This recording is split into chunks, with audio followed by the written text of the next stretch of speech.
আসসালামু আলাইকুম। আপনাদের সকলকে স্বাগতম। আমরা ধারাবাহিক ক্লাস করছি, একের পরে একটা টপিক নিয়ে পড়ছি। আমরা শেষ করেছি জবরের কাজ, জেরের কাজ, পেশের কাজ। জবর, জের, পেশ। আমরা জবরের উচ্চারণ দেখেছি, জেরের উচ্চারণ দেখেছি, পেশের উচ্চারণ দেখেছি। কতটা ইজি আমাদের জন্য, আমরা কিন্তু সবগুলো দেখেছি। তো জবরের কাজ কি ছিল? আকার। জেরের কাজ কি ছিল? রাশিকার। পেশের কাজ কি ছিল? রাস্যকার। আসসালামু আলাইকুম। আপনাদের সাথে আছে আমি মোহাম্মদ শিহাব আলী, দা কোরআন রিভাইভার চ্যানেলের সাথে। আমরা শিখছি কোরআন শিক্ষার। এই পর্যন্ত আমরা জগৎ, জের, পেশ এগুলো শেষ করে দিয়েছি। যারা গত ক্লাসগুলো মিস করেছেন, আপনাদেরকে বলবো গত ক্লাসগুলো দেখে আসবে, তাহলে দেখবেন যে আমরা কত সহজভাবে বাংলার সাথে আমরা পার্থক্য করে মিলিয়ে আমাদের পড়াগুলোকে সহজ করেছি। তো আজকে একটু গত ক্লাসগুলোর রিভিউ দেবো। আসলে আমরা কি শিখেছি, চলুন শুরু হই। আর প্রথমে জবরে কি শিখেছিলাম দেখেন। এটা জবর মানে কি? জবর মানে আকার। জবর মানে কি? আকার। আমরা জবর পড়েছিলাম। জবর মানে যেখানে জবর সেখানে আকার। জের পড়েছিলাম। জের মানে কি? রাশি। যেখানে রাশি, যেখানে জের সেখানে রাশি। যেখানে পেশ সেখানে রাস্যকার। আকার, রাশিকার, রাস্যকার। কীভাবে হয়েছিল আমরা যদি পূর্বে খেয়াল করি, তাহলে বয় আকারে বা, এই যে বা আকার বা জবর বা, বাজের বি, বয় রাশিকারে বি, বা পেশ বু, বয় রাস্যকারে বু। সেম আমরা যদি তা দিয়ে পড়ি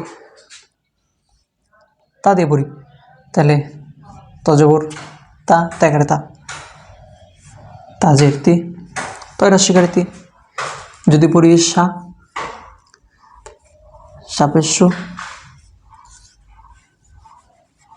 রাস্যকারে সু। এভাবে প্রতিটা ক্লাস, প্রতিটা বিষয় এভাবে আসছে। তাহলে আমরা কি বুঝলাম? নোট করেন, এগুলো নোট নেবেন। আজকের ক্লাসটা খুব স্পেশাল। পূর্বের ক্লাসে যা কিছু হয়েছে সব আজকের ক্লাসে বোঝানো হবে। তাহলে এটা হচ্ছে আকার, এটা জবর,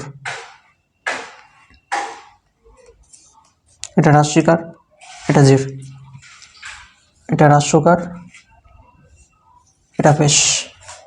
ভালো দেখেন, রাস্যকার, পেশ, রাশিকার, জের, আকার, জবর। যেখানে আকার সেখানে জবর, যেখানে রাশিকার সেখানে জের, যেখানে পেশ সেখানে রাস্যকার। পড়াগুলো ভাব কনভার্ট করে নেবেন। এখন এখানে আমি কয়েকটা হরফ দিচ্ছি। জিম, লাম, নুন, র। এটিতে জবরের উচ্চারণ বাংলায় লিখবেন। এখানে দিচ্ছি দাল, ত, ও, আচ্ছা ওয়াও কঠিন মনে হবে, শিন, তা। এই জেরের উচ্চারণ বাংলায় লিখবেন। পেশ দিয়ে সদ, ঝা, তারপর হা, তারপর কি দেবো? সহজগুলা। হায়ের পর কি আছে?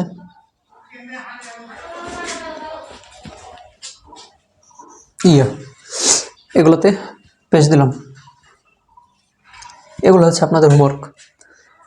এটি যদি ভালোভাবে পারেন তাহলে বুঝবো যে না, আপনি বুঝবেন যে না আপনার পড়া কতটুকু এগিয়েছে সহজভাবে। জবরের কাজ আকার, জবর আছে একটা আকার দিয়ে দেবেন। জের আছে, জেরের কাজ রাশি, একটা রাশি দিয়ে দেবেন। পেশের কাজ রাশি দিয়ে দেবেন। আমি প্রথমে একটা দেখে দিচ্ছি আকার, যেখানে একটা আকার দিয়ে দিলাম। রাশিকার এখানে একটা রাষ্ট্রকার দিয়ে দিলাম, রাষ্ট্রকার রাষ্ট্রকার। এটা কীভাবে লিখবেন বলে দিই। জিম, এনে মনে করেন যে বা আছে, বা বায়ে জবর আছে, তাহলে বা জবর কি লিখবেন? বা। এভাবে বাংলায় লিখবেন। জেদ দিয়েছি, বাজেট কি ছিল? এ বি, বি হবে। এবার কি আছে? বাপেশ বু, এবার রাষ্ট্রকারে বু। এভাবে এই কাজটি কমপ্লিট করবেন। আপনারা যদি মনে করেন যে আমাদের ক্লাসের পড়াগুলো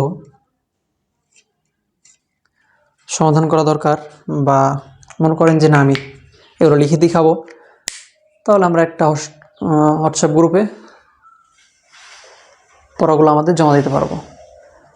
যদি চান তাহলে লিখবেন কমেন্টে, আমি চেষ্টা করব আমাদের হোয়াটসঅ্যাপ গ্রুপে অ্যাড করার। তো তাহলে ক্লাসগুলো বুঝলেন। আমাদের ক্লাস এভাবে আমরা আগে যাব। সামনের ক্লাস আমরা 2 জবরের উচ্চারণ শিখব। সে পর্যন্ত সবাই ভালো থাকবেন, সুস্থ থাকবেন।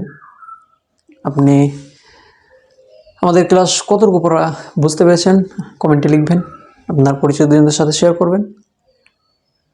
আমাদের পরবর্তী ক্লাসগুলো যাতে সবার আগে পান, আমাদের চ্যানেলটি সাবস্ক্রাইব করবেন। সে পর্যন্ত ভালো থাকুন, সুস্থ থাকুন। আসসালামু আলাইকুম রহমতুল্লাহ। দেখা হচ্ছে সামনের ক্লাসে।